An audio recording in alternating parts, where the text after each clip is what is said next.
Friends, welcome to the new episode of my channel. আমি অরিত্র। এখন আমরা কথা বলবো হচ্ছে জি5 এর সিরিজ কাঁটায় কাঁটায় নিয়ে। তো আপনারা প্রত্যেকেই জানেন পিকে বাসু নারায়ণ সান্যালে ক্রিয়েট করা ফেমাস ক্যারেক্টার। উত্তম কুমার এটার উপর ছবিও করেছিলেন এবং তো এবার সেই পিকে বাসুরই একটা গল্প যেটা হচ্ছে সোনার কাঁটা, সেটাকেই অ্যাডাপ্ট করে এটা কাঁটায় কাঁটায় হয়েছে। তো এটা অ্যানাউন্স হয়েছিল অনেক দিন আগে, 2022 ডিসেম্বরে অ্যানাউন্স হয়ে গেছিল। তখন এটা টিজার দেখানো হয়ে গেছিল, বাট এসছে অনেকটাই পরে। এবং তো মূলত নারায়ণ সান্যাল যে এই যে পুরো সিরিজটা ক্রিয়েট করেছিলেন কাঁটা সিরিজ, তো সেখানে আর কি উনি মানে আগাথা ক্রিস্টির গল্প থেকে ইন্সপিরেশন নিতেন এবং অন্যদিকে আর্ল স্ট্যানলি গার্ডনার ওনার থেকে আর কি ইন্সপিরেশন নিয়ে এগুলো করতেন এবং উনি লিখেও দিতেন।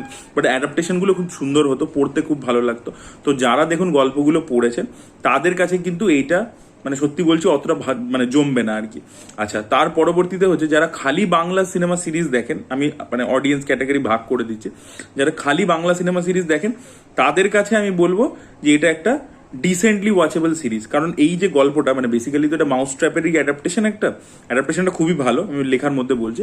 আর mouse trap already homestay murder হয়ে গেছে, এবার হোমস্টে মার্ডারটা আমার ভালো লাগেনি। তো যারা বাংলা সিনেমা সিরিজই দেখে, যাদের অতটা এক্সপোজার নেই, তারা যখন এটা দেখতে বসবে তাদের আমার কোথাও গিয়ে মনে হয় এটা হোমস্টে মার্ডারের থেকে বেটার একটা কাজ হয়েছে, যেহেতু মূল গল্পটা ভালো। অনেক সময় হয় না যে মূল যে টেক্সটটা সেটা এতটাই ভালো, আপনি যদি জাস্ট মানে যা ভাবেই উতরে দেন তাহলে একটা মোটামুটি ওয়াচেবল একটা জিনিস দাঁড়িয়ে যায়। তো তাই জন্য যারা খালি বাংলা সিনেমা সিরিজ কনজিউম করে তাদের জন্য এটা কিন্তু একটা ডিসেন্টলি ওয়াচেবল একটা জিনিস হচ্ছে। আর তৃতীয় ক্যাটাগরি হচ্ছে যারা প্রো অডিয়েন্স, যারা ধরুন প্রচুর কিছু দেখে নিয়েছে।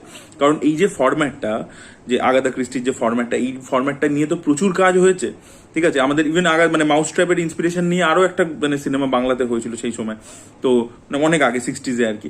তো তখন যখন আপনি অলরেডি সবকিছু ফর্ম ইত্যাদি, যে টুইস্ট ইত্যাদি সবকিছু যখন জেনে গেছেন, যারা প্রো অডিয়েন্স, যারা এই জনরার মধ্যে প্রচুর কাজ দেখে ফেলেছে, তাদের জন্য এটা একেবারে ওয়ার্ক করবে না। এবং ব্যাপারটা হচ্ছে কি, যখন সেই অডিয়েন্সকে কেটার করতে গেলে আপনাকে করতে হবে কি, যে আপনার ধরুন সব আপনি জানেন, মানে অডিয়েন্স সব কিছু জানে, কি টুইস্ট হবে কি হবে সব কিছু জানে, কিন্তু স্টিল আমার মেকিংটা এতটা ভালো, আমার অভিনয়টা এতটাই ভালো, এতটাই জোরালো সবকিছু, এবং টান টান ব্যাপারটা চলছে, সাসপেন্সের ব্যাপারটা, তাহলে কি হচ্ছে যে আপনি জানা জিনিসও দেখতে ভালো লাগে। মানে ধরে নিন সোনার কেল্লা তো আমরা সবকিছু জানি, কে ভিলেন, কি ব্যাপার, সব টুইস্ট হ্যান ত্যান সবই জানি, কিন্তু স্টিল মেকিংটা এতটাই ভালো, এক একটা সিন এতটাই ইন্টারেস্টিং যে আমাদের দেখতে ভালো লাগছে। তো প্রো অডিয়েন্সের ক্ষেত্রে সেটা আর কি ওয়ার্ক করে আর কি, যদি আপনার সেই লেভেলের মেকিং হয়। এবার সেটা এই সিরিজটা একেবারেই প্রোভাইড করতে পারে না। তার মূলত কারণ হচ্ছে অভিনয়, পারফরমেন্সেস সবাইকার ভালো নয় অতটা, এবং ব্যাপারটাকে না ইলংগেট করা হয়েছে, 10টা এপিসোড রয়েছে, তো অনেকক্ষণ ধরে গল্পটাকে ইলংগেট করে যাচ্ছে। একটা টাইমের পরে আপনার মনে হবে যে ভাই এবার টেনেছে বড্ড, এটা একটা। দ্বিতীয় হচ্ছে কি, মানে এই যে রহস্যটা, যেহেতু এই ধরনের গল্প বারবার অ্যাডাপ্ট হয়ে গেছে এবং যেহেতু ডিরেকশনটা অতটা ভালো না, আপনি টুইস্টটা তো আগেই বুঝে যাচ্ছেন। আর আমি তো মাউস ট্র্যাপও জানি, আমি এর অ্যাডাপ্টেশনসগুলো দেখেছি, সবই দেখা। তো কোথাও গিয়ে আর এটা সোনার কাটা জানতাম, তো তাই জন্য আমার জন্য তো ওয়ার্ক করছেই না সেটাই দিন। কিন্তু আমি বলছি যে জেনারেল অডিয়েন্সও যখন দেখবে, তারও একটা টাইমের পরে সে টুইস্টটা বুঝে যাবে এবং সাসপেন্সটা ওয়ার্ক করবে না। এবং অনেক জায়গাতে না, মানে যেহেতু বড় করবার জন্য ফিলার হিসেবে ইমোশনটাকে বেশি করে করে দেখানো, তারপরে ওখানে গিয়ে গান ফান দিয়ে মানে প্রচুর ফিলার জিনিসপত্র বেশি করে রয়েছে, আপনার মনে হবে যে ভাই মূল বক্তব্যতে পৌঁছাচ্ছে না, এটা আপনি ফিল করবেন আর কি। তো সেইটার জন্য ড্র্যাগ করে। আর পারফরমেন্সে কিন্তু মানে অনেক অভিনেতা অভিনেত্রী আছে যাদের পারফরমেন্স না প্রচন্ড ফ্ল্যাট।